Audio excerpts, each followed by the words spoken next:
Hai, assalamualaikum warahmatullahi wabarakatuh. Perkenalkan, nama saya Nova Febiani. Saya dari semester 3 Prodi Tadris Bahasa Inggris TAI Asanta Jambi. Di sini saya ingin membuat video tugas UTS yang diampu oleh Miss Firza Eskom Mkom mengenai translating to interpreting. Jadi di sini saya akan membawakan cerita yang berjudul Timun Emas. Cerita ini berasal dari Jawa Tengah, termasuk ke dalam kategori dongeng. Let's go. Dahulu di Jawa Tengah ada seorang janda yang sudah tua. Kemudian dia bertemu raksasa di hutan. Raksasa itu memberinya biji mentimun kepada Mbok Rondo. Dari timun itu akan muncul anak perempuan. Jika anak tersebut sudah berusia 6 tahun, maka raksasa akan datang dan memakannya. Mbok Rondo segera pulang ke rumah dan menanam benih itu di halaman belakang rumahnya. 2 minggu kemudian tanaman itu sudah berbuah. Di antara buah mentimun yang tumbuh, ada satu buah yang sangat besar, warnanya kekuningan. Kalau tertimpa sinar matahari, buah itu berkilau seperti emas. Mbok Rondo memetik buah itu. Kemudian Mbok Rondo mengambil pisau dan membelah buah itu. Lalu ia membukanya dengan hati-hati. Astaga, ternyata ada seorang bayi perempuan yang cantik. Mbok Rondo sangat gembira. Ia menamakan bayi mungil itu Timun Emas. Hari, bulan, dan tahun pun berganti. Timun Emas tumbuh menjadi gadis yang jelita. Mbok Rondo sangat menyayangi Timun Emas. Pada tahun ke-6, sebelum raksasa itu datang, suatu malam, ketika Mbok Rondo sedang tidur, ia mendengar suara gaib dalam mimpinya. Hai Mbok Rondo, kalau kau ingin anakmu selamat, mintalah bantuan kepada seorang pertapa di Bukit Gandul. Esok harinya, Mbok Rondo pergi ke Bukit Gandul. Di sana ia bertemu dengan seorang pertapa. Pertapa itu memberikan sebuah bungkusan kecil yang isinya biji timun, jarum, garam, dan terasi. Mbok Rondo menerimanya dengan rasa heran. Sang pertapa pun menerangkan khasiat benda-benda itu. Sesampainya di rumah, ia menceritakan perihal pemberian pertapa itu kepada Timun Emas. Esok harinya, pagi-pagi sekali, bumi berguncang, pertanda raksasa datang. Ho, mana Timun Emas? Ayo cepat serahkan dia padaku, aku sudah sangat lapar, kata raksasa dengan suara menggelegar. Mbok Rondo segera mengambil bungkusan pemberian sang pertapa, kemudian diberikan kepada Timun Emas. Anakku, bawalah bekal ini, kemudian pergilah lewat pintu belakang, sebelum raksasa itu menangkapmu. Mbok Rondo, mana Timun Emas? Suara raksasa itu terdengar tidak sabar. Maafkan aku raksasa, Timun Emas ternyata sudah pergi. Apa kau bilang? Geram raksasa itu. Namun berkat kesaktiannya, raksasa itu dapat melihat Timun Emas yang sedang melarikan diri. Tanpa berkata-kata lagi, si raksasa langsung mengejar Timun Emas. Karena terus-menerus berlari, Timun Emas pun mulai kelelahan. Dalam keadaan terdesak, Timun Emas teringat akan bungkusan pemberian sang pertapa. Cepat ia membuka bungkusan tersebut dan menaburkan biji timun di sekitarnya.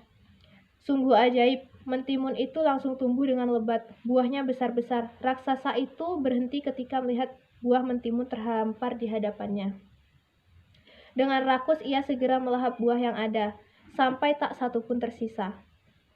Setelah kenyang, raksasa itu kembali mengejar Timun Emas. Pada saat itu juga, Timun Emas membuka bungkusan dan menaburkan jarum ke tanah. Sungguh ajaib, jarum-jarum itu berubah menjadi hutan bambu yang lebat. Raksasa itu berusaha menembusnya, namun tubuh dan kakinya terasa sakit karena tergores bambu yang patah. Ia pantang menyerah dan berhasil melewati hutan bambu itu dan terus mengejar Timun Emas. Hai Timun Emas, jangan harap kamu bisa lolos, seru si raksasa sambil membungkuk untuk menangkap Timun Emas. Dengan sigap, Timun Emas melompat ke samping dan berkelit menghindar. Oh, hampir saja aku tertangkap. Timun Emas terengah-engah. Keringat mulai membasahi tubuhnya. Ia ingat pada bungkusan pemberian pertapa yang tinggal 2 itu. Isinya garam dan terasi. Ia segera membuka tali pengikat bungkusan garam. Garam itu ditaburkan ke arah si raksasa. Seketika butiran garam itu berubah menjadi lautan. Raksasa itu sangat terkejut, karena tiba-tiba tubuhnya tercebur ke dalam laut. Tapi berkat kesaktiannya, ia berhasil berenang ke tepi. Ia kembali mengejar timun emas. Timun emas semakin khawatir karena raksasa itu berhasil melewati lautan yang sangat luas itu. Akan tetapi, ia tidak putus asa. Ia terus berlari meskipun sudah kelelahan. Raksasa itu terus mengejar. Timun emas melemparkan isi bungkusan yang terakhir, terasi. Itu langsung dilemparkan ke arah si raksasa. Tiba-tiba saja terbentuklah lautan lumpur yang mendidih. Raksasa itu terkejut sekali. Dalam sekejap, tubuhnya ditelan lautan lumpur. Dengan segala upaya, ia berusaha menyelamatkan diri. Ia meronta-ronta, tapi usahanya sia-sia. Tubuhnya pelan-pelan tenggelam ke dasar lautan. Timun emas bisa bernafas lega karena selamat dari bahaya maut. Timun emas pun berjalan ke arah rumahnya. Di kejauhan nampak Mbok Rondo berlari ke arah timun emas. Kiranya wanita itu sangat mengkhawatirkan keselamatan anaknya. Jadi tadi adalah versi bahasa Indonesia dari timun emas. Sekarang saya akan membacakan versi Inggris dari cerita tersebut. Let's go. In Central Java, there was an old widow. He met a giant of the forest. The giant gave cucumber seed to Mbok Rondo.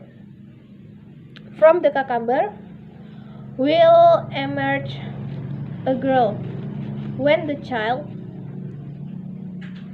is 6 years old, the giant will come and eat. Mbok Rondo immediately went home cold. Mbok Rondo picked the biggest fruit. Mbok Rondo took a knife and cut open the fruit. Then he opened it carefully. Turns out there is a beautiful baby girl. Mbok Rondo was very happy. He named the little baby Timun Emas. The days, months, and years changed. Timun Emas grows to be a beautiful girl. Mbok Rondo really loves Timun Emas.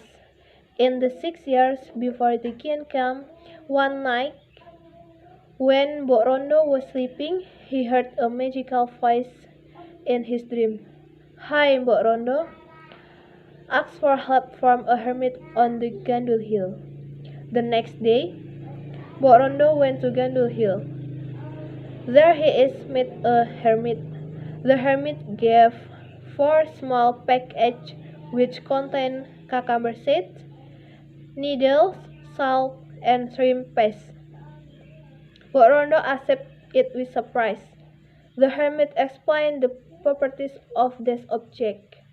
Arriving home, told about the giving hermit to Timun Emas. The next morning, the earth shakes again come where a girl, a Timun Emas, came on quickly and him over. Ho, ho, ho. I'm fucking starving, war Gian boom. Mbok Rondo quickly picked up the bundle that the rascal had given him, and then he gave it to the golden cucumber. My son, take this lunch. Go out the back door before the giant catches you. Mbok Rondo, where's the Timun Emas? The giant voice was impatient.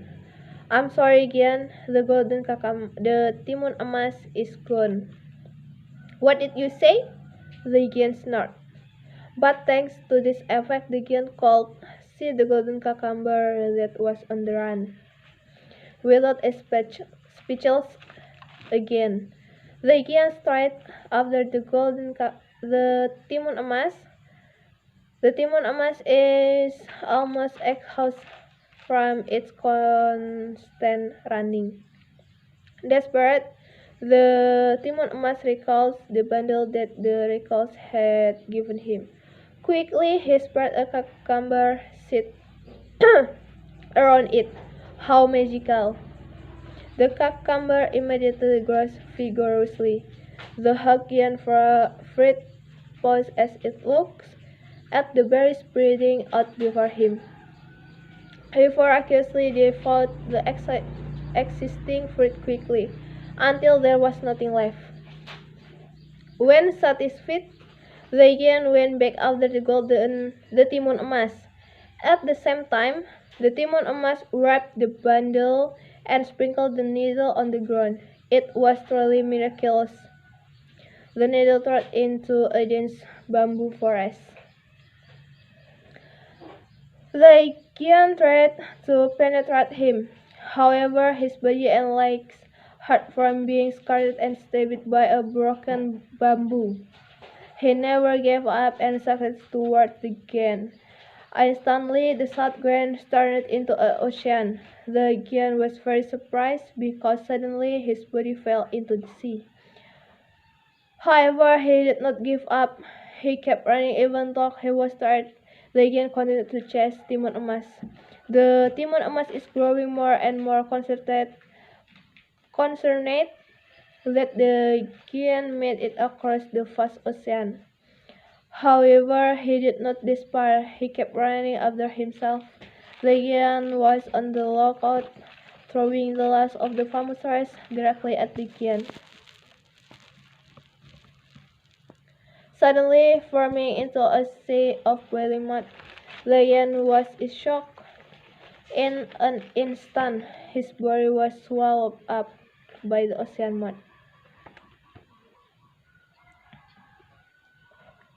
With every effort, he tried to escape. It's trying, but his efforts are in vain.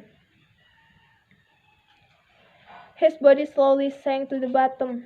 The Timun Emas now breathed a sigh of relief from the grave. I immediately walked to his house, watching Mbok Rondo running in the distance. The Timun Emas thinks she's worried about the safety of her child. Okay, thank you. Wassalamualaikum warahmatullahi wabarakatuh.